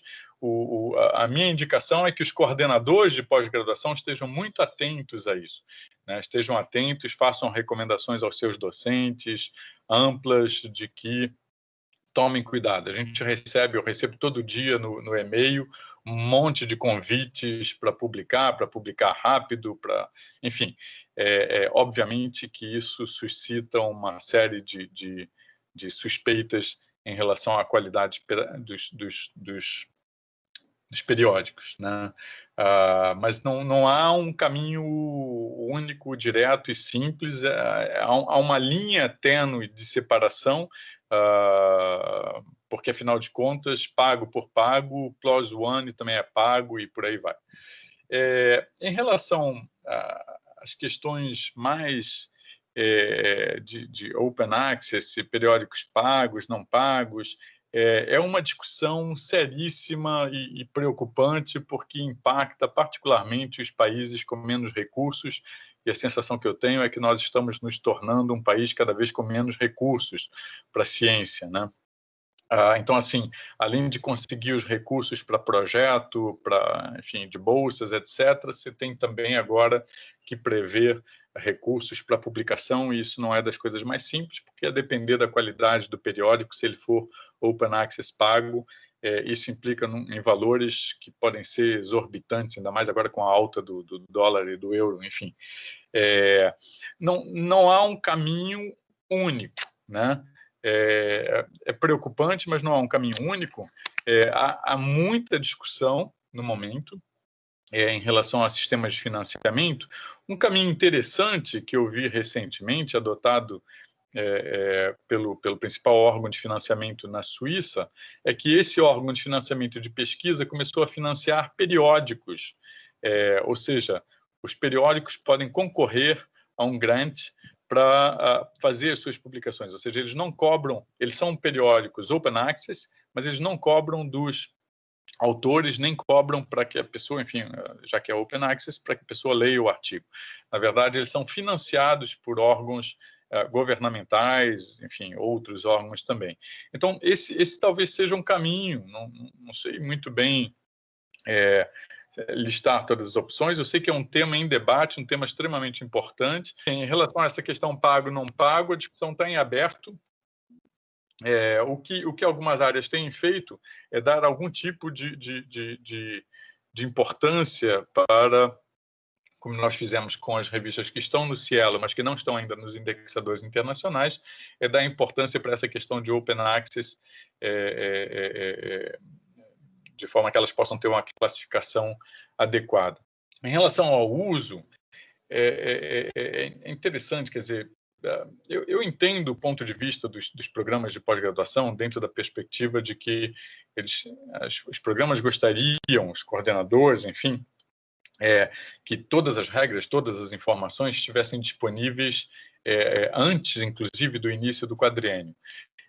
O sistema ele não para, o sistema é contínuo, ele é realimentado o tempo todo, e é praticamente impossível que você consiga fazer isso, né? Nós conseguimos, nesse quadriênio, adiantar um pouco algumas indicações, algumas ideias, e terminamos as fichas um pouquinho mais antecipadamente, mas o que eu continuo dizendo, né, quando sou perguntado, questionado se mas as regras do jogo não foram estabelecidas antes do jogo, né? Essa é a forma usual de apresentar esse tipo de reclamação, né? A minha resposta é sempre que isso não é um jogo, né? Nós não estamos jogando, nós estamos fazendo o melhor possível. As questões do melhor possível, elas não variam ou variam muito pouco. Nós sabemos o que são periódicos relevantes, o que são periódicos de maior ou menor impacto internacional, nacional.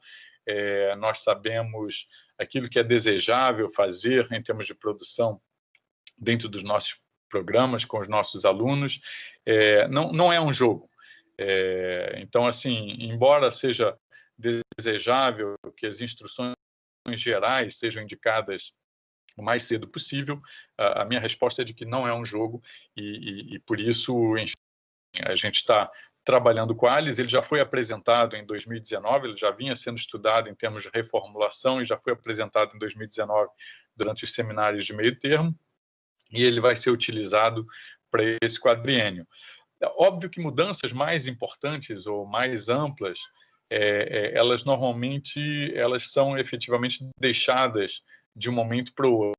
Então, por exemplo, a gente vem discutindo questões relacionadas com impacto na sociedade, etc., etc.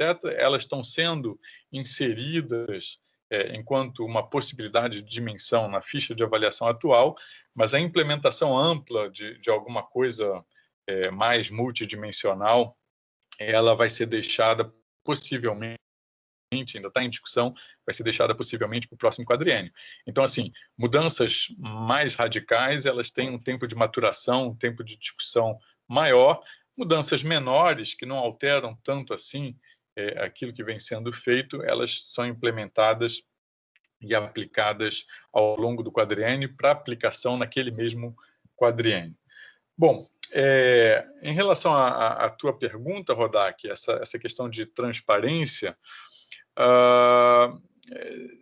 é uma dificuldade que eu tenho, né? E algumas das áreas que já vinham utilizando critérios ou indicadores ou indexadores quantitativos, como fator de impacto, ponderado de alguma forma, percentis, site score, SJR, elas têm essa preocupação, né? Ou seja, a preocupação de que o H5 a gente não tem um domínio, não tem um controle, o H de forma geral do Google, sobre o que está citando, quais as possibilidades de manipulação desses valores e também a fixação deles, porque os indexadores internacionais, o SiteScore e o fator de impacto do Web of Science e da Scopus, eles são publicados a cada ano, tem mais ou menos uma data de publicação no meio do ano, eles são fixos naquele ano. Então, assim, a consulta é relativamente simples. O H5 ele é mutável o tempo todo. Então, se eu for hoje, eu posso ter um valor de H5 de um periódico. Se eu for daqui a algumas semanas, eu eventualmente poderei ter outro. A oscilação não é tão grande, tá? A oscilação não é tão grande, mas você pode ter pequenas oscilações no valor de H5. E um problema maior é que você não tem o domínio dessa questão de transparência, ou seja, só a Google sabe o que está medindo e o que está apresentando, né? E esse é um problema. O que algumas áreas fizeram foi limitar o uso do H, tá? Então, assim, para as áreas que já usavam indexadores ou métricas mais robustas, elas fizeram limitações do H. As áreas que não usavam, na verdade, eu considero ainda que ainda é um ganho, porque entre uma avaliação qualitativa de se tem ou não tem editor, se tem ou não tem revisão por pares, se tem ou não tem, enfim, tinha uma série de indicadores qualitativos que também tem um nível de transparência muito difícil, porque você não sabe efetivamente o uso que é dado à revisão por pares, etc., nos periódicos. Então, eu acho que já é um ganho também, né? Embora eu entenda as dificuldades dessas questões relacionadas com transparência do H do Google Scholar, eu entendo também que para as áreas que têm outras ferramentas disponíveis e que já vinham utilizando, esse não é um problema. Para as áreas que não tinham ainda o uso dessas métricas internacionais, já é um avanço, tá? Eu acho que é a minha colocação. Ok, perfeito, Paulo, obrigado. Eu queria passar para o André e para o Ângelo, para a gente terminar algumas considerações, né, para que eles façam suas últimas perguntas, né? e aí a gente vai encaminhar para o final daqui da nossa conversa. Eu só queria esclarecer o pessoal que está assistindo, né, que a gente teve algumas dificuldades técnicas por conta do sinal, que todo o vídeo está sendo gravado e nós vamos disponibilizar isso posteriormente no nosso canal. Por isso que é extremamente importante que vocês assinem o canal. Eu coloquei alguns links ali no chat para vocês, tá? E aí todas essas questões que durante esse tempo de interrupção, elas lá estão no contínuo, então vocês podem acessar isso lá. Tá? Então eu queria primeiro passar para o Ângelo e para o André para as últimas perguntas, e na sequência a gente daí passa aos encaminhamentos finais. Então, Paulo, muito bacana, muitas informações muito importantes. A minha última questão é o seguinte: eu acho que foi um avanço significativo o trabalho produzido pelo GT que você coordenou, particularmente no que representa para o pesquisador a possibilidade de saber o que seria o Qualis de uma revista antes mesmo dela ser avaliada, dada a ideia da classificação dela nos intervalos, não é? O problema que me parece veja, nós temos o Qualis para avaliar programas de pós-graduação. E, obviamente, todos já sabemos que ele tem virtudes, mas tem seus limites. Essa ideia da classificação dos periódicos a priori, quer dizer, temos intervalos a priori, pode acabar gerando, em algumas áreas, um excesso de periódicos concentrado em estratos superiores ou, o contrário, em estratos inferiores. O que em si não é um problema. Não é nenhum problema que uma área não tenha a revista B4 ou não tenha a revista A1. O problema é para a avaliação do programa. Do ponto de vista da classificação das revistas em si, particularmente eu não vejo um problema. Mas uma área que tenha um excesso de periódicos A, fica muito difícil de você promover a distinção entre os programas e, consequentemente, de avaliá-los. Ou o contrário para B, o que daria igual. Então, eu queria te ouvir um pouquinho sobre isso, porque, até se me lembro, isso foi um dos debates que a gente fez durante o ano de 2019, ali um pouco anterior ao seminário de meio termo, quando o relatório do GT que você coordenou, com muita qualidade, diga-se de passagem, foi publicado, não é? Parabéns mais uma vez, muito obrigado pelo seu tempo e vir dialogar com a gente aqui, viu? Okay. Obrigado, Ângelo. Vejam, as métricas de cada área, os indicadores que vão avaliar a qualidade da produção, eles podem ser tratados de uma forma distinta.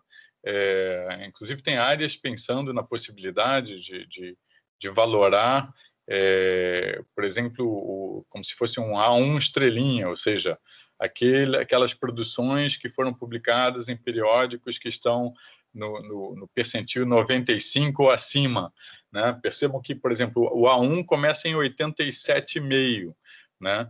Algumas áreas podem dizer, não, beleza, mas eu quero ver quantos papers foram publicados em revistas A1 estrelinha, ou acima do percentil 95. Essa é uma possibilidade muito clara, muito fácil de fazer. Você pode restringir também, naquilo que se refere, por exemplo, à produção dos docentes, restringir, porque ela é de um paper por ano. Se você focar mais nessa avaliação ou der mais peso para isso, você consegue também diferenciar melhor os programas. Nós temos várias métricas que ranqueiam razoavelmente bem os programas, independente da estrutura do Qualis. Obviamente, elas precisam ser ajustadas para cima ou para baixo, dando mais ou menos peso, em função dessa distribuição dos periódicos. Mas nós não temos em nenhuma área, por exemplo, mesmo quando a gente tem um volume de periódicos grande, por exemplo, em A1, raramente a quantidade de papers nesses periódicos é tão elevada assim. Então, assim, são duas coisas distintas. Uma é a quantidade de periódicos que foram classificados num determinado extrato. O outro é o uso, né? Por exemplo, Nature é um periódico, N igual a 1. Eu posso citar uma centena de outros que não são Nature e que não têm o seu fator de impacto, ou que não atingem um percentil acima de 99.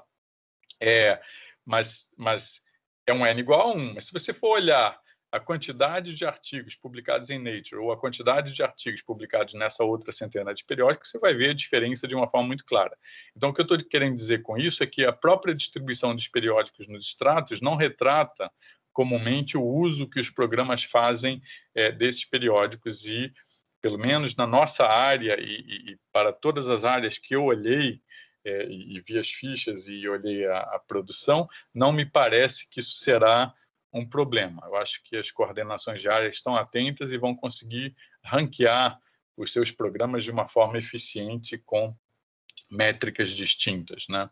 Então, acho que isso mais ou menos responde à tua preocupação. Ele entra em vigor para ser aplicado ao quadriênio em curso, né? Ou seja, no momento em que nós disponibilizarmos esse QALYS vai ser utilizado para avaliar a produção de 2017 até 2020. Né? O entrar em vigor, bom, nós já fizemos simulações e já expusemos documentos nas diferentes áreas em relação àquele referência 1. Eu acredito que as áreas que utilizaram o referência 1 não vão fazer grandes alterações, então aquilo que foi publicado em 2019 deve servir razoavelmente bem para um conjunto muito grande de áreas. Para aquelas que fizeram a opção pelo referência 2, bom, a gente tem aí o ranqueamento a partir dos valores de H, pode ser o H5, pode ser o H10, pode ser outro H, que ainda vai ser modelado, ainda vai ser pensado, que não está feito. Tá? Então, para essas outras áreas, inclusive pelos recortes, por exemplo, nós não temos nenhuma simulação até o momento disponível que faça os recortes de língua. Né? Qual a importância disso? Né? Ou seja, além dos recortes temáticos, o recorte de língua, qual é a importância disso na distribuição dos periódicos nos diferentes estratos?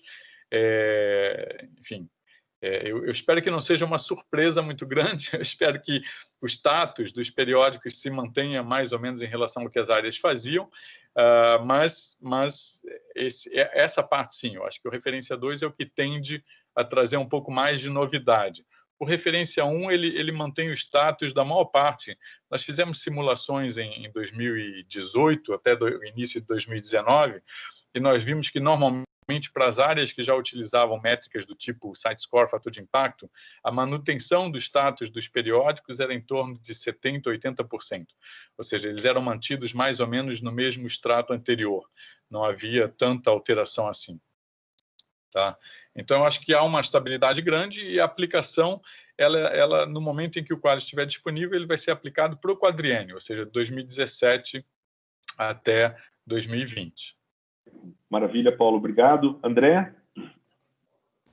Bom, Paulo, só para finalizar, né, agradecer aí a explanação, né, ressaltar que o trabalho de vocês muito bem feito, que o trabalho acabou com muita subjetividade, né, isso é muito bom, né, e como você acabou de falar, isso que eu ia comentar também, né, que dá uma previsibilidade um pouco maior, porque essas métricas são razoavelmente estáveis, né, obviamente que essa lista que circulou aí em 2019 pode sofrer alterações efetivamente para avaliação, mas não devem ser tantas assim, né? Diferente do que acontecia antigamente, que às vezes o periódico mudava o QALYS completamente de uma classificação para outra, né? Então, acho que o resultado do trabalho ficou muito interessante, né? Ficou muito mais previsível, muito mais objetivo, claro, né?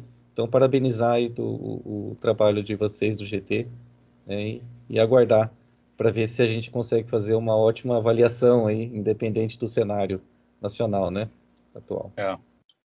Obrigado, André. Eu acho que essa foi uma preocupação, a questão de que a própria classificação independente do uso é importante. Eu me lembro, há uns anos atrás, eu estava como diretor de pesquisa na universidade e nós tínhamos editais e eu questionei e esses editais, eles para dar algum tipo de grant para os docentes, eles utilizavam o QALYS, né? Então, assim, não o QALYS do docente, mas da publicação. Então, assim, existia um prêmio, digamos assim, para uma publicação em A1, sei lá eu. E eu questionei uma coordenação diária com relação a um periódico que não estava na lista do QALYS da área, né? Então, eu falei assim, olha, se vocês tivessem que classificar esse periódico, em que extrato ele ficaria, tá? Esse coordenador de área não soube me responder. ele não soube me responder porque ele falou que era uma coisa comparativa entre os periódicos, então só se ele tivesse sido usado, porque ele não tinha como fazer isso naquele momento, né? Isso mostra, de alguma forma, essa dificuldade de utilização de critérios, enfim, difíceis de você obter de uma forma objetiva, como você disse, isso mesmo por parte de um coordenador de área. Não estou falando de qualquer pessoa que busque um periódico que não tenha sido usado para dizer qual é a sua classificação. Estou dizendo, o coordenador de área não soube me dizer qual era a classificação daquele periódico. Então, eu acho que a gente tem ganhos, sim, a partir desse uso ou dessas transformações de valores de H e de valores de percentis diretos, porque eles criam uma estrutura um dos pontos importantes é que essa estrutura ela é externa ao uso. Independente do periódico ter sido utilizado ou não, ele tem o seu valor de percentil, ele tem o seu valor de H, e isso pode ser levado a fazer uma comparação com os percentis da nossa classificação ou com os Hs dos periódicos da área, e com isso a pessoa terá uma ideia bastante razoável de onde esse periódico vai se situar em termos de extrato entre A1 e B4. Então, acho que essa sim é uma grande vantagem em termos de previsibilidade. E a estabilidade do sistema, ela tende a aumentar também, né? Os valores de H, embora eles subam naquilo que diz respeito ao H-vida, como o H5 é limitado a 5 anos e o H10 a 10 anos, ele dá uma pequena subida e depois ele reestabiliza ou desce de novo, né? Ou seja, ele tende a manter oscilações suaves, mas um certo equilíbrio. E os valores, por exemplo, das Scopus, eles mudaram a forma de calcular o site score, e agora eles utilizam todo o volume de produção de 4 anos e todas as citações obtidas em 4 anos. Então, a tendência é também que os valores de site score e os valores de percentis das Scopus se tornem mais estáveis. Não sei se a Clarivate com o Web of Science, com o JCR, vai seguir o mesmo caminho ou não, mas a tendência é que a gente tenha também fatores de impacto, ou site scores, mais estáveis ao longo do tempo, e isso acho que é bom para o sistema como um todo. Além disso, a ideia de que o uso desse qualis vai se dar agora para os grandes volumes de produção, né? Ou seja, aquilo mais especial ou de maior qualidade vai ter um olhar diferenciado, outra forma de ser avaliado, né? Então, a gente vai ficar menos dependente também, menos qualis dependente. Ok, obrigado, Paulo, obrigadíssimo. Eu queria encaminhar, agora já estamos aí com quase 2 horas e pouco de conversa, de discussão, né? Para algumas palavras finais tuas com relação a essa questão do qualis, antes da gente fazer o encerramento, né? E aí a gente, logo na sequência, já dá o encaminhamento. Lembrando a todas as pessoas, né, como o professor Paulo havia comentado, que nós tivemos aí um pico de quase 2.200, 2.300 pessoas assistindo a brilhante palestra do professor Paulo, e que, obviamente, não é possível responder todas as perguntas que surgem no chat. A gente encaminhou algumas mais recorrentes, e o professor Paulo já se disponibilizou para que vocês encaminhem por e-mail as perguntas que, porventura, não tenham sido plenamente contempladas, para que ele, aí, na medida do possível, consiga responder a todos vocês e esclarecer isso perante a nossa comunidade. Tá? Então, Paulo, está com você a palavra. Tá. Bom, o Qualis foi um trabalho, acho que importante, essa tentativa de construir um quadro de referência que atendesse a todas as áreas e que mantesse cada periódico como uma única classificação. Foi um trabalho que ocupou um volume grande de pessoas.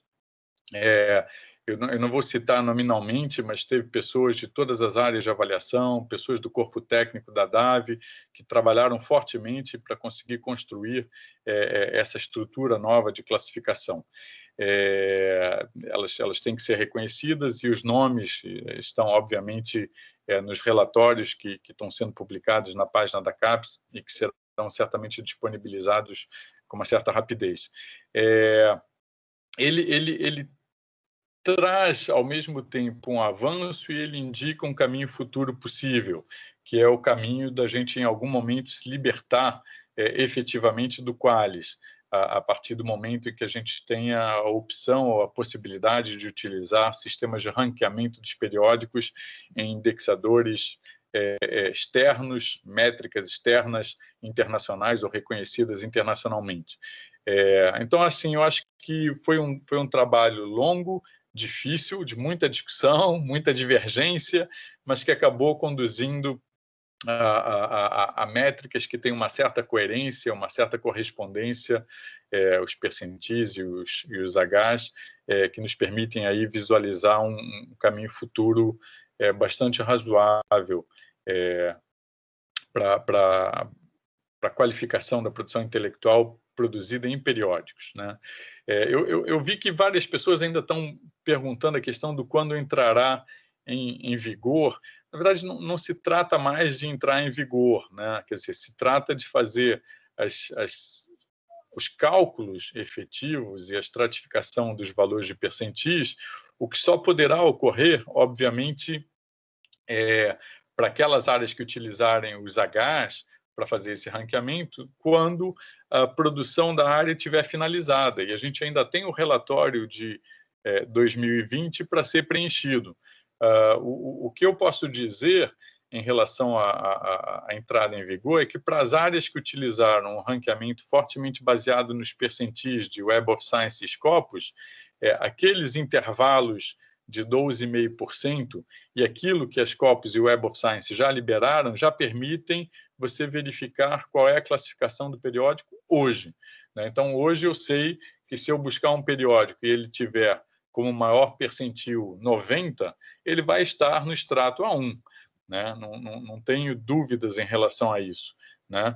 Em relação aos Hs, como é uma medida quantitativa comparativa e os percentis não foram calculados ainda, porque você não tem as bases finalizadas, aí vai ter que aguardar, provavelmente, o começo do ano que vem. Então, eu acredito que, finalizado o preenchimento do coleta de 2020, que agora está indo até março, e é bom que seja até março, finalizado isso, a DAV vai se debruçar sobre os novos periódicos que apareceram nesse último relatório, finalizar a lista, e em algum momento, talvez, final de abril, maio, seja disponibilizado essa lista final do Qualis Referência ou Qualis Único, que eu também não tenho o nome ainda. É isso, agradecer a atenção que vocês deram, o convite de novo que foi feito. Eu acho que quanto mais a gente pode divulgar esse trabalho, eu acho que mais tranquilas tendem a ficar as pessoas. De novo, não foi um trabalho fácil, ainda há algumas indefinições em relação, por exemplo, aos recortes temáticos que as áreas podem vir a fazer, ou recortes de língua que as áreas podem vir a fazer, mas nesses casos eu acho que a melhor consulta a ser feita é diretamente a própria coordenação de área, né? Eu não saberia dizer, por exemplo, para o conjunto de áreas de humanidades, qual vai fazer recorte de língua, por exemplo, separando nacionais dos internacionais e coisas do tipo, assim de cabeça. Isso já está tabulado, as áreas que pretendem fazer de tal jeito ou de tal jeito, mas, inclusive, eu não quis trazer aqui porque não está fechado, tá? Então, as áreas ainda podem fazer pequenas alterações, mas o esquema geral foi apresentado e eu espero que as pessoas fiquem ou tendam a ficar agora mais tranquilas depois da apresentação. Obrigado, gente. Bom, Paulo, eu queria encerrar então, né, sem antes colocar, você também deve estar acompanhando o chat aí, o que todo mundo tem dito, né, externar o nosso mais profundo agradecimento pelo seu tempo, pela sua dedicação, que obviamente não é desse período agora, mas pelo carinho que você tem aí pela temática e com, em geral, a área e todo o processo de avaliação. Fica aqui o nosso agradecimento, o nosso imenso reconhecimento por toda essa história aí que você tem já dentro dos processos de avaliação da CAPES, da sua universidade em geral. Eu acho que foi extremamente esclarecedor, né? Foi muito importante. Eu acho que essa é uma das iniciativas que a gente tem orgulho de estar à frente. Eu acho que a escolha de trazer você aqui foi muito mais do que acertada, né? Então, só pela clareza, pela facilidade de explanação, enfim, por toda a didática que você trouxe aí para a gente, com explicações bastante objetivas e bastante claras. Então, queria deixar registrado o nosso muito, muito, muito obrigado a você, a todo o pessoal aí que está envolvido, a nossa equipe de apoio, né? Pedir desculpas pelas falhas técnicas que nós tivemos no início aí e uma travadinha no meio do evento. A gente vai tentar corrigir isso aí e deixar o convite para vocês também, que se inscrevam no canal da CPGSS. Nós vamos ter outras palestras, algumas pessoas que o Paulo conhece, né? O professor Silvio Canuto vai estar falando aqui sobre pesquisas importantes no âmbito da pós-graduação, vai falar sobre pesquisas de excelência, o que caracteriza muito essa lógica dos programas que têm alcançado nota 6 e 7, que é extremamente importante. O professor Eduardo Martinelli, que é outro colega nosso, também vai estar aqui conosco, falando muito dos impactos da pós-graduação, que é um outro elemento central na nova perspectiva da avaliação multidimensional da CAPES. E nós vamos também ter outros elementos, aí, outros professores, outros colegas que têm uma contribuição importantíssima no processo de avaliação, para que a gente traga essa questão da discussão dos elementos centrais, para que a nossa comunidade fique mais esclarecida, mais tranquila com relação aos procedimentos de avaliação e que, enfim, a gente tenha um processo aí muito mais tranquilo, não apenas na nossa universidade, mas em outras universidades parceiras que estão acompanhando a gente. Você viu pelo chat que o número de pessoas, as diferentes localidades, realmente tem essa preocupação aí na sua temática do seu dia a dia. Tá? Então, queria só fazer esse agradecimento, né? Dizer nosso muitíssimo obrigado a você, também ao André, que esteve junto com a gente aí, também ao Ângelo, né, que também tem contribuído bastante com a própria área e com a nossa própria universidade, né? E desejar a todos aí um ótimo final de semana, né? Praticamente já estamos na quinta-feira, e que todos vocês aí fiquem seguros, fiquem bem, e espero que em breve possamos nos ver, tá bem? É isso, gente. Obrigado. Obrigadíssimo a todos, grande abraço, forte abraço a todos. Obrigado, Paulo, até logo. Obrigado.